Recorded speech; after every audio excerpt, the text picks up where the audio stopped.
Well, good morning, everyone, and welcome to my guidepost, my signpost, my thought for the day. It's based around a poem that I wrote in 2001.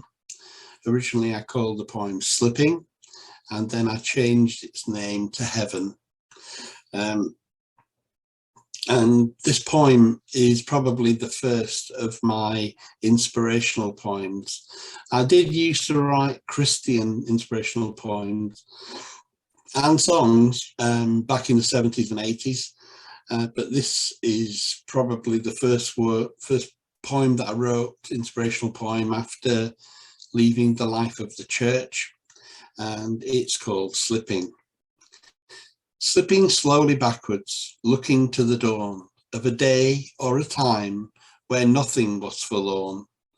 Fill your head with images of joy beyond belief, people in a state of ecstasy of all that lies beneath. Around us and above us, life and laughter meet. More than you imagine, the light surpasses heat. Of course you have the answer before the question's asked. Nothing else is hidden from the one without a mask. Life is certain, you'll do well. Don't worry, you'll be fine. Don't ever trust the way you feel, singing songs of mine. Let me go through it verse by verse with you. So the first verse is slipping slowly backwards, looking to the dawn of a day or a time where nothing was forlorn. There was a time in our lives. My grandson, Eli, has been born Monday of this week. It's now Friday, he's 4 days old. And there was a time in your life and mine where nothing was forlorn. We had no concept of what's going on around us. We were in bliss in our mother's arms, and everything in the world, apart from the shock of not being inside that beautiful, warm heartbeat. You can hear it in the background, mum's heartbeat. You just inside mum's body, and everything is fine. It's a slightly different world to be brought into, where there's not amniotic fluid around you. There's just air, and you've got to breathe for yourself, and some things have changed. But by day 4, I'm sure that Eli is just, well, I've seen pictures. I'm going to hopefully see him this afternoon, just laid there, totally content in his mother's arms. Nothing is forlorn, and we need to slip backwards into our memories of that time, the dawn of our lives, a day, a time where nothing was forlorn. Everything around us was beautiful. We're clean, we're bundled up in clothes and blankets, nice and warm and secure, and there's smiling faces everywhere. That's where we need to go back to, that place where Eli is right now. His full name is Elijah, but we're calling him Eli. And then the poem says, fill your head with images of joy beyond belief, people in a state of ecstasy of all that lies beneath. The earth is a beautiful place, and that which lies beneath us, that's a rock, that support, that planetary support mechanism that we have is enough to have times of great joy and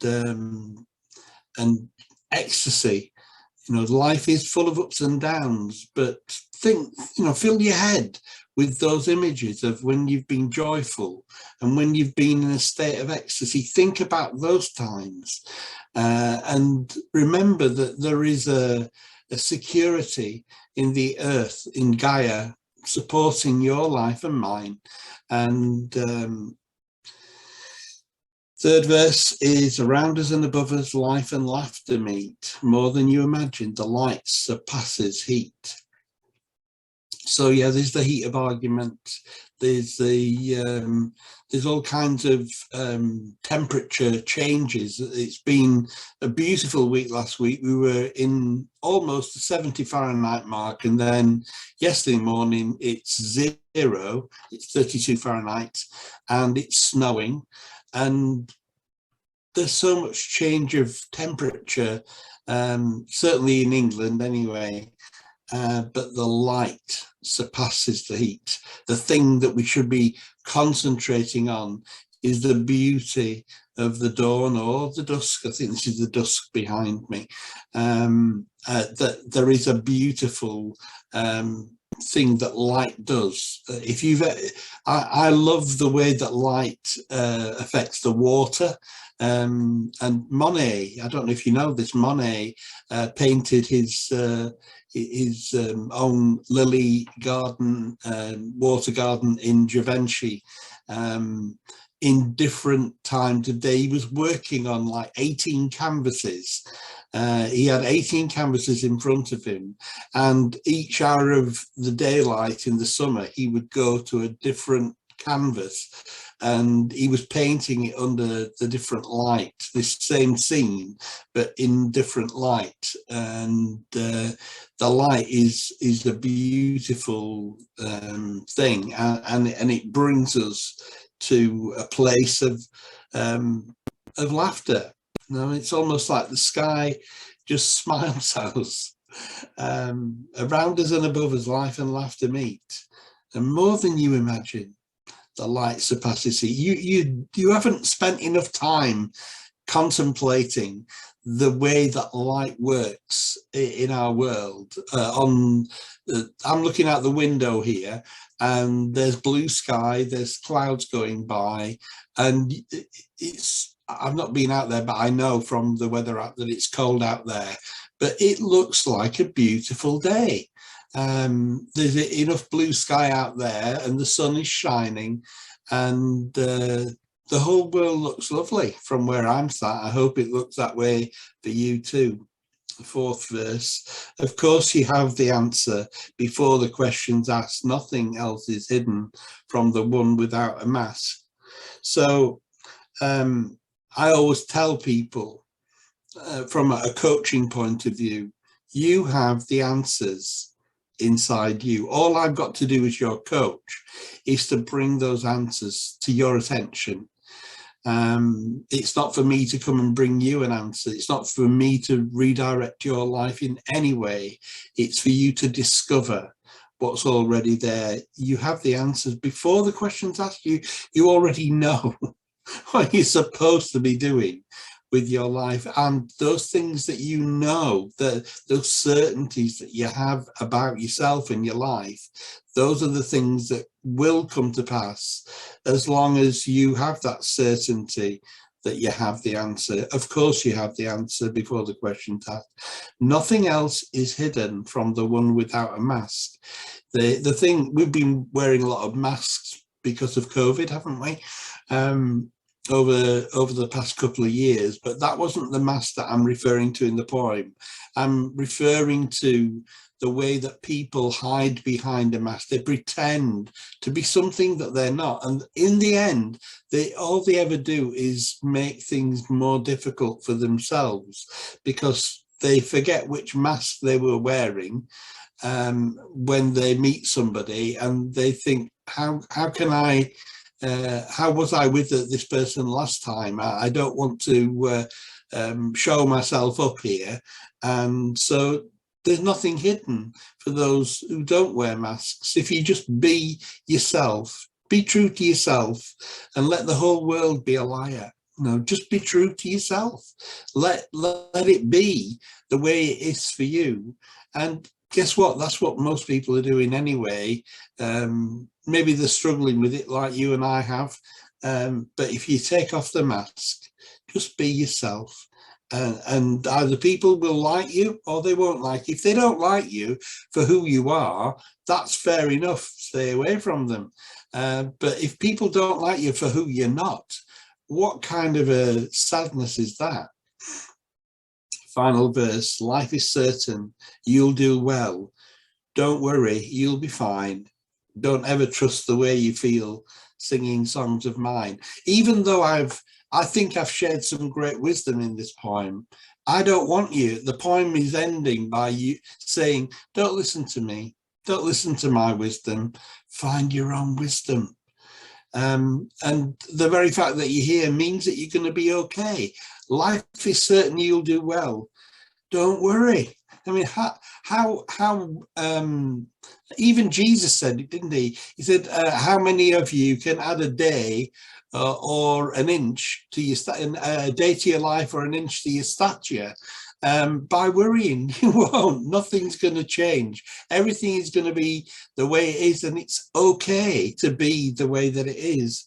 Don't worry, you'll be fine. But don't ever trust the way you feel singing songs of mine. Don't mix it up. Don't take the wisdom that I've given you, but reinterpret it. You know, I've been spending quite a lot of the last few of these sessions putting my words across to you, poetry that I've written based on the Tao Te Ching, based on Blue Truth by David Dider, based on the Course in Miracles.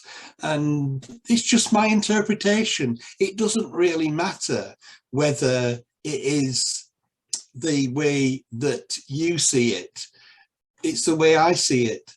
And you need to have your own opinion. You need to see things from your own point of view. Take the wisdom that you get from wherever you get it from. That's great. But reinterpret that wisdom so it has a place in your life, not just in your thoughts and in your heart, in your soul, but it's also in the outpouring of your life, in the expression of your life, in the actions of your life.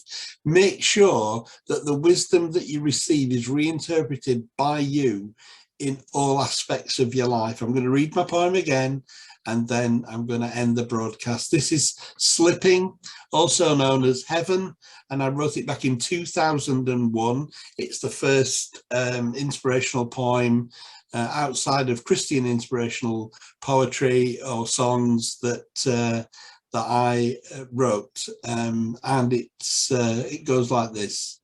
Slipping slowly backwards, looking to the dawn of a day or a time where nothing was forlorn.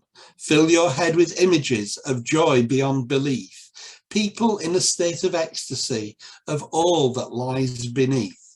Around us and above us, life and laughter meet. More than you imagine, the light surpasses heat. Of course you have the answer before the question's asked. Nothing else is hidden from the one without a mask. Life is certain, you'll do well. Don't worry, you'll be fine. Don't ever trust the way you feel singing songs of mine. Namaste.